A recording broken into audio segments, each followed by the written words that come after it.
Hello my dear students, welcome to SR ICSE English tutorial. In my last video I have taught you Act 2 Scene 1 page till page 29. Today I'll start from page 30 Act 2 Scene 1. So in the last where we ended, the fact was that Cassius was doubtful whether Julius Caesar is coming to the capital as Senate or not.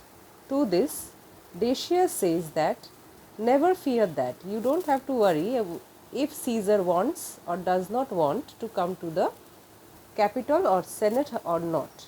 If he be so resolved, even if he is determined that to that day he will not go out, then also I can oversway him. I will very nicely convince him, influence him, and do bring him to the capital.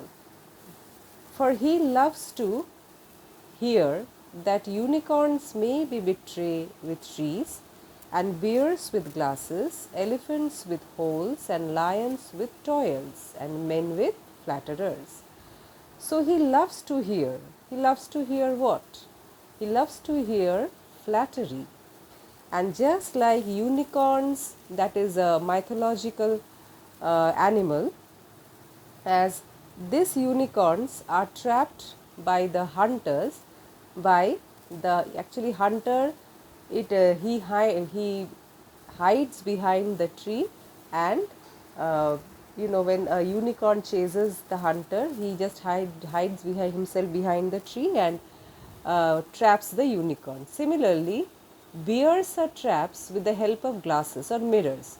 Mirrors are placed at several places, and thus the bear gets confused and is hunted.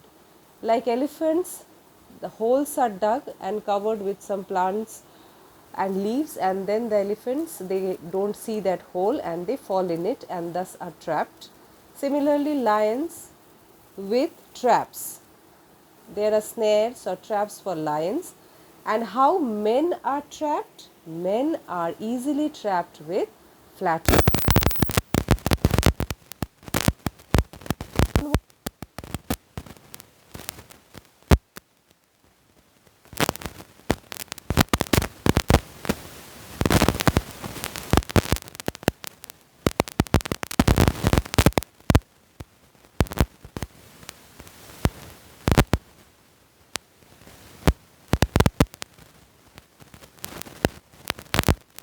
Be hunted or trapped easily.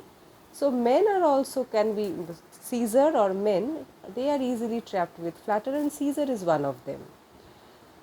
But when I tell him he hates flatterers, he says he does. So what he will go and say to Caesar? That Caesar, you hate flatterers, and yes, Caesar will agree to it, being then most flattered, and he will be very elated. He will feel high. Let me work, let me try it out.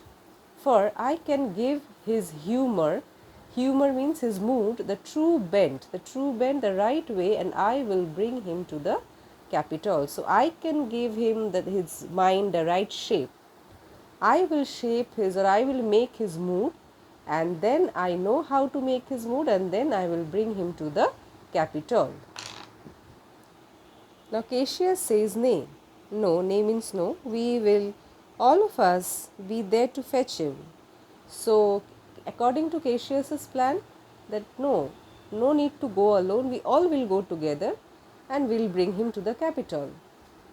Why he says this? Because he has a doubt that if Decius goes alone, Caesar might not be convinced. Brutus says by the 8th hour, 8 o'clock in the morning. Is that the utmost, that's the latest time? That means by 8 Caesar should reach the capital? Be that, Cinna is okay, the uttermost, and fail not then, we should be there at 8, all should be there at 8 o'clock in the morning. Metellus. Caius Ligarius doth bear Caesar heart, he hates Caesar, who rated him, scolded or criticized him for speaking well of Pompey. Caesar criticized him for speaking in favor of Pompey. I wonder none of you have thought of him to include in the conspiracy or to include in the group. Brutus. Now good Metellus, go along by him, go to his house. He loves me well, and I have given him reasons. I have given some mistrust, send him but hither, I will fashion him. So he knows me well, he likes me, and I have sent him the reasons he already knows, and so just bring him here and I will try to influence him and include him in the group. Cassius. The morning comes upon, the morning is setting on. We will leave you because now people will start coming out of their house. Roads will be busy, so they should not be seen in a big group discussing something in the orchard of Brutus. People will be suspicious. Brutus and friends, disperse yourselves, go back to your own houses, but all remember what you have said and show yourself true Romans. So be a true Roman and keep your words. Be committed. Brutus. Good gentlemen, look fresh and merrily. So you have to put up a deceiving look on your face, because let not our looks put on our purpose. Our looks should not deceive us. People should not understand by seeing our face that we are having something wrong in our mind. But bear it our true Roman actors do, but we have to act out like true Roman actors, good Roman actors, until unstirred spirit with strong determination and formal constancy. We should be consistent and dignified in our behavior. And so good morning everyone, to you, to everyone.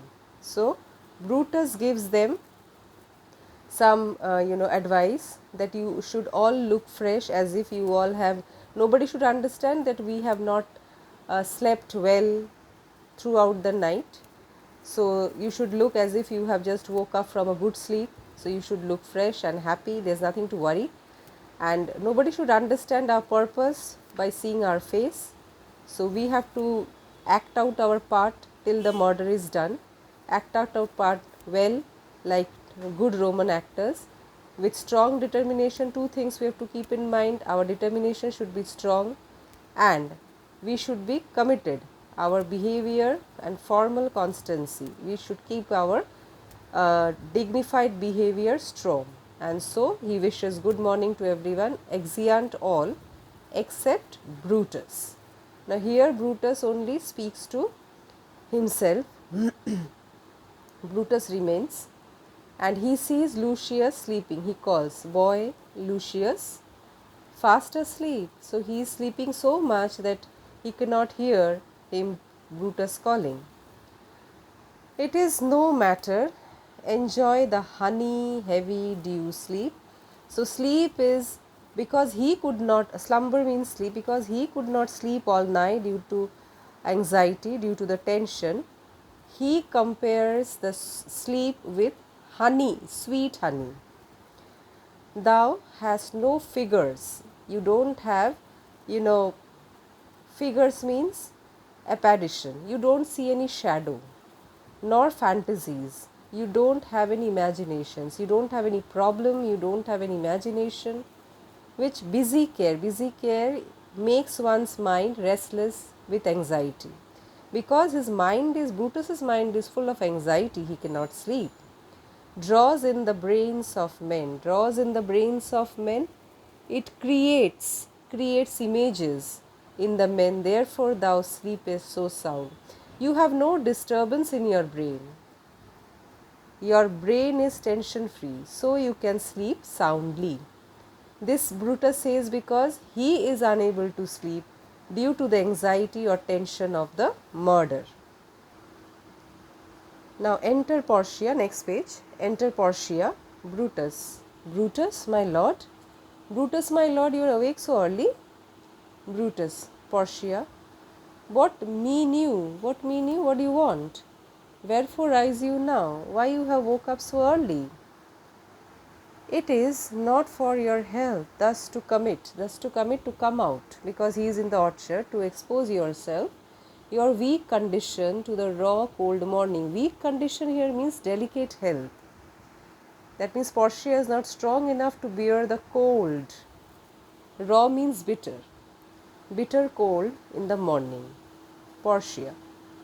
Nor for yours neither.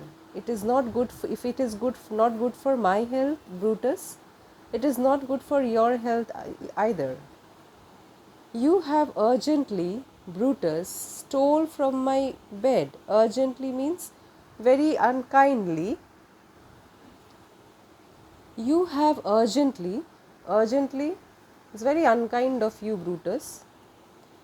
You understood for stealing yourself from my bed. You quietly just came out of our bed, and yesternight leaving me alone, and yesternight at supper, yesternight also, that means last night also at dinner, you suddenly arose, you suddenly got up from the table, walked about, you just walked to and fro in the room, musing and sighing. You were talking to yourself and taking deep breath, sighing, and your arms across, you kept your arms across.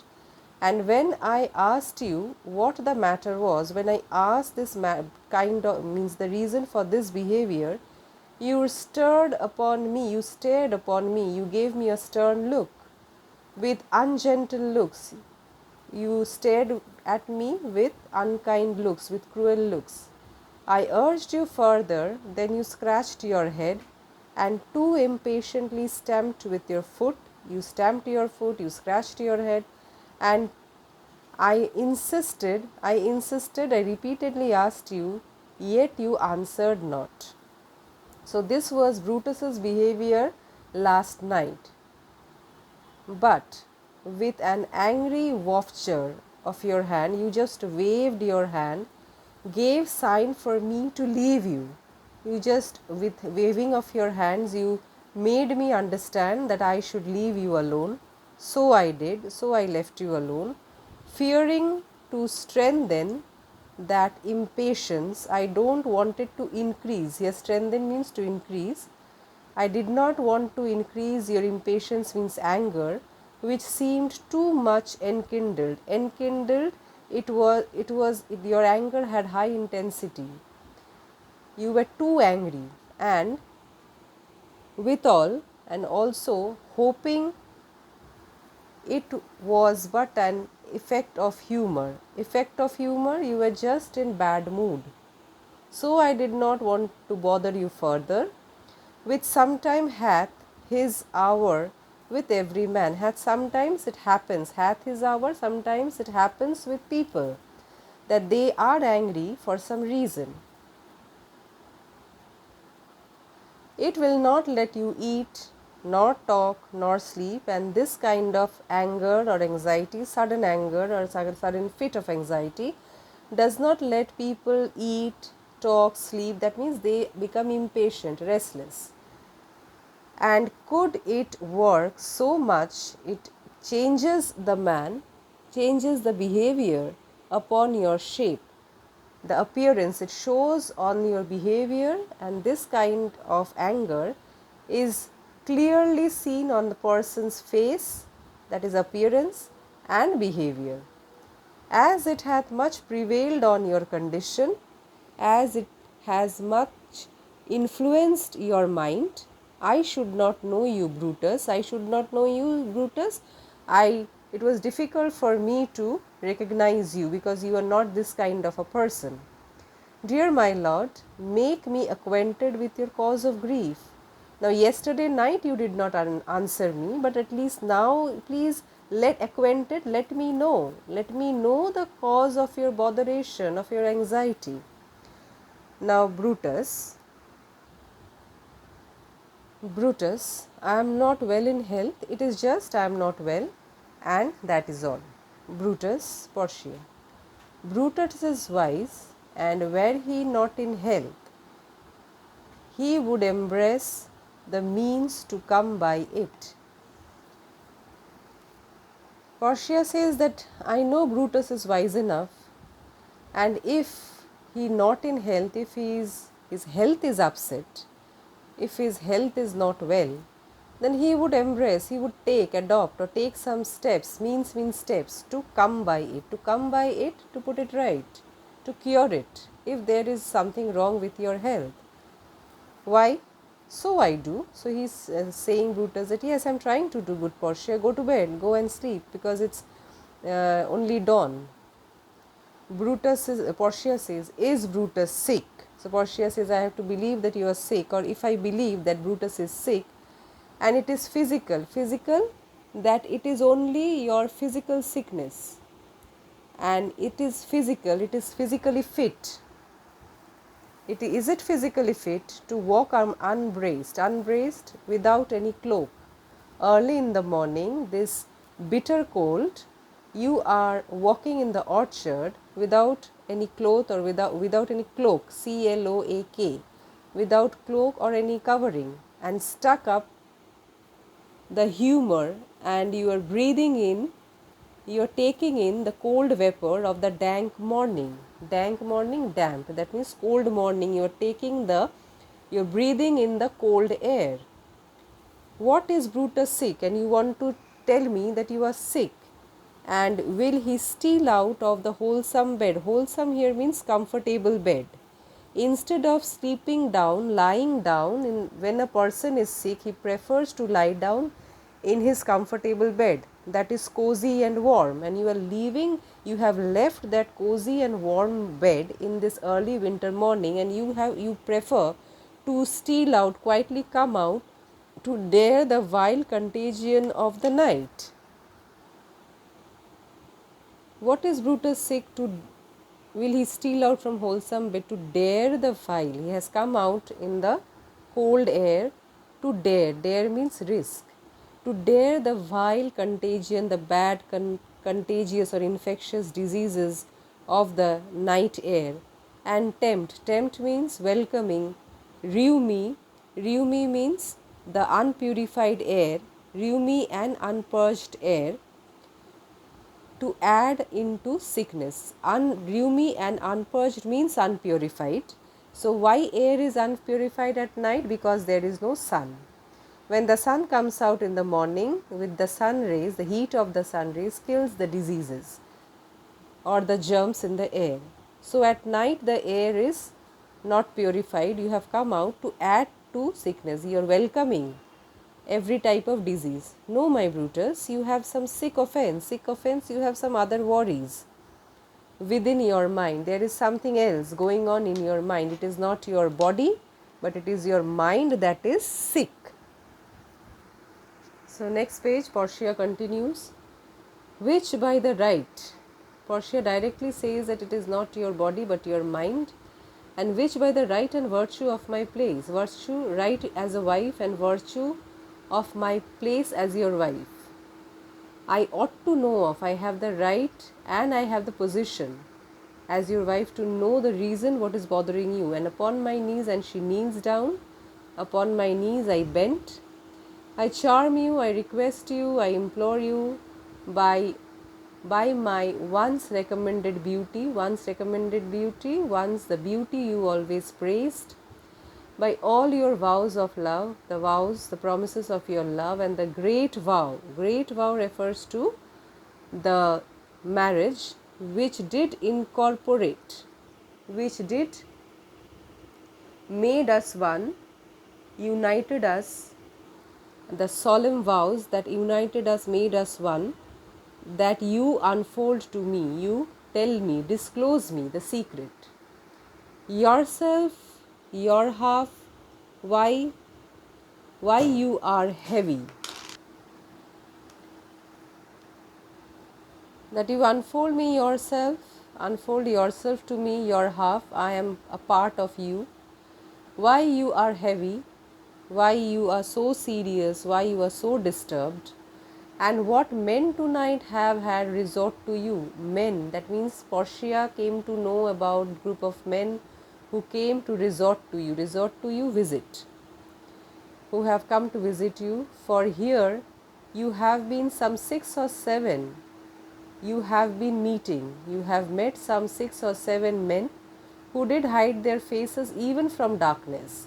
They hid their faces in such a way that even darkness could not see. So that means Portia has come to know about the conspirators who visited Brutus. Brutus came out in the orchard just to hide this from everyone, just to hide this from Portia, that Portia should not come to know about this, but somehow Portia has come to know. Brutus, kneel not, gentle Portia. So he says, please stand up, no need to kneel down. So I'm stopping my explanation here because the video will get too long. There's only 2 pages left. This concluding part I'll do in my next video.